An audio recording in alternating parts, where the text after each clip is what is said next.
Hi hello. അപ്പോൾ ഇന്നത്തെ lunch recipe South Indian special vangi ബാത്താണ്.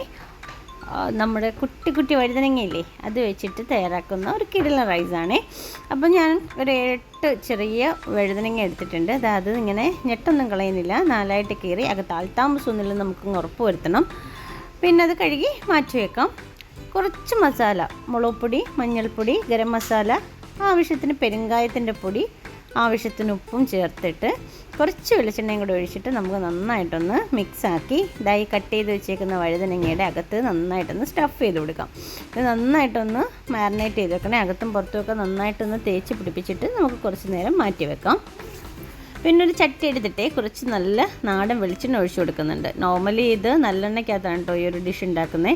അപ്പം എൻ്റെ കയ്യിൽ ഇല്ലാത്തതുകൊണ്ട് ഞാൻ വെളിച്ചെണ്ണ എടുക്കുന്നുണ്ട്. അതിലേക്ക് കുറച്ച് കടുക്, ജീരകം, 1 സ്പൂൺ പരിപ്പ്, 2 വറ്റൽമുളകൊക്കെ ഇട്ടിട്ട് നമുക്കൊന്ന് താളിക്കാം. പിന്നെ അതിലേക്ക് തന്നെ കുറച്ച് വെളുത്തുള്ളി ചെറുതായിട്ട് അരിഞ്ഞത്, ഒരു വലിയ സവാള, ഇതും കൂടെ ചേർത്തിട്ട് നന്നായിട്ടൊന്ന് വഴറ്റിയെടുക്കണം.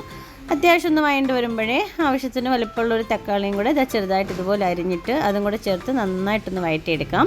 നന്നായിട്ട് വഴണ്ട് വരുമ്പോഴത്തേക്ക് നമ്മൾ ഈ റെഡിയാക്കി വെച്ചിരിക്കുന്ന നമ്മുടെ ഈ കുട്ടി കുട്ടി വഴുതനങ്ങളോട് ചേർത്തിട്ട് നന്നായിട്ടൊന്ന് മിക്സാക്കി എടുക്കാം. ഇതിലേക്ക് വേറെ പൊടികളൊന്നും ചേർക്കണ്ട കേട്ടോ, ഓൾറെഡി എല്ലാ പൊടികളും ഇതിൽ സ്റ്റഫ് ചെയ്ത് വെച്ചിട്ടുണ്ട്. അപ്പം വേവാൻ വേണ്ടിയിട്ട് ഒരു 1/2 ഗ്ലാസ് വെള്ളവും കൂടെ ഒഴിച്ചിട്ട് ചെറിയ തേയിലിട്ടിട്ട് ഇതേപോലെ എണ്ണ തെളിയുന്നിടം വരെ നന്നായിട്ട് ഒന്ന് വറ്റിച്ചെടുക്കാമേ.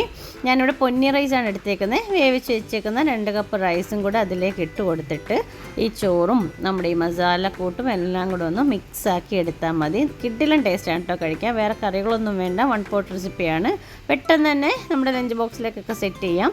ഫൈനലി നമുക്ക് കുറച്ച് മല്ലിയിലയും കൂടെ തൂവിയിട്ട് നമുക്ക് സ്റ്റൗ ഓഫ് ചെയ്യാം. അപ്പോൾ എല്ലാവരും ഒന്ന് ട്രൈ ചെയ്ത് നോക്കണം കേട്ടോ. അപ്പോൾ നമുക്കിതൊന്ന് പ്ലേറ്റ് ചെയ്താലോ. ആവശ്യത്തിന് റൈസ് എടുത്തിട്ടുണ്ട്.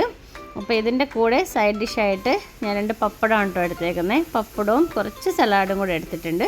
അപ്പോൾ അത്രയേ ഉള്ളൂ. അപ്പോൾ എല്ലാവരും ഒന്ന് ട്രൈ ചെയ്ത് നോക്കിയിട്ട് ഫീഡ്ബാക്ക് അറിയിക്കുക. വീഡിയോസൊക്കെ ഇഷ്ടപ്പെട്ടാൽ ഒന്ന് ഫോളോ ചെയ്ത് സപ്പോർട്ട് ചെയ്യണം. Thanks for watching. ബൈ.